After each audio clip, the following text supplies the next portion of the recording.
আসসালামু আলাইকুম। নতুন আরও একটি রেসিপি দেখার জন্য সবাইকে স্বাগতম জানাচ্ছি। আজ তৈরি করে দেখাবো কাঁঠালের বিচি দিয়ে সহজেই তৈরি করে নিতে পারবেন এই মজাদার রুটিগুলো। তো চলুন দেখে নিয়ে যাক কীভাবে সহজেই তৈরি করেছি এই মজাদার রুটিগুলো। একটা বাটিতে কাঁঠালের বিচি নিয়েছি। এই বিচিগুলোকে আগে থেকে সেদ্ধ করে নিয়েছি। এখন নর্মাল পানি দিয়ে ভালোভাবে ধুয়ে এটাকে ব্লেন্ড করে নিব। কাঁঠালের বিচিগুলো ব্লেন্ড করা হয়ে গিয়েছে। একটা পাত্রে নিয়ে নিলাম বিচিগুলোকে। এখন এগুলোর মধ্যে কিছু উপকরণ দিব।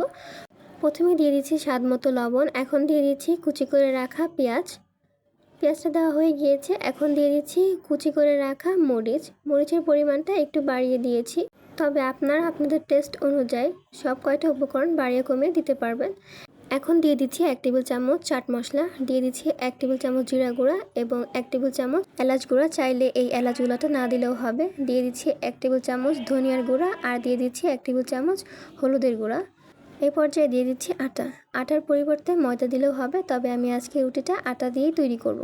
সম্পূর্ণ আটা পাত্রের মধ্যে ঢেলে দিয়েছি। এই পর্যায়ে দিয়ে দিচ্ছি সরিষার তেলটা দিলে খাবারের টেস্টটা আরেকটু বেড়ে যাবে, যার কারণে এখানে আমি 3 টেবিল চামচ সরিষার তেল দিয়েছি। তেলটা দেওয়া হয়ে গেলে এখন হাতের সাহায্যে ভালোভাবে মেখে নিতে হবে। খামিরটা তৈরি করার জন্য এখানে পানির পরিমাণটা খুবই সামান্য দিতে হবে।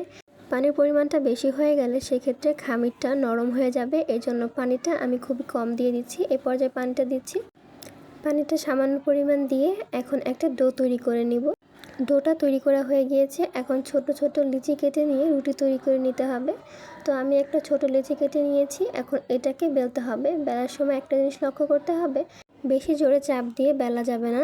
তো আলতো হাতে এটাকে ঘুরিয়ে ঘুরিয়ে বেলতে হবে। রুটিটা বেলা হয়ে গিয়েছে, আপনাদের দেখিয়ে দিচ্ছি। পুরুত্বটা ঠিক এরকম থাকবে। এখন এগুলোকে ভেজে নিতে হবে। চুলায় আগে থেকেই তেল গরম করতে দিয়েছি। তেলটা গরম হয়ে আসলে রুটিটা আমি দিয়ে দিয়েছি। এই পর্যায়ে চুলার আঁচটা মিডিয়াম আঁচে থেকে একটু কমে রাখতে হবে। এক পাশটা ভেজে নেওয়া হয়ে গেছে, এখন পরের পাশটা উঠিয়ে নিব। এরকম উল্টে পাল্টে রুটিগুলোকে ভেজে নিতে হবে। একটা রুটি ভাজা হয়ে গেছে, এখন এই রুটিটাকে উঠিয়ে নিচ্ছি। ঠিক এরকমভাবে প্রত্যেকটা রুটি ভেজে নেব।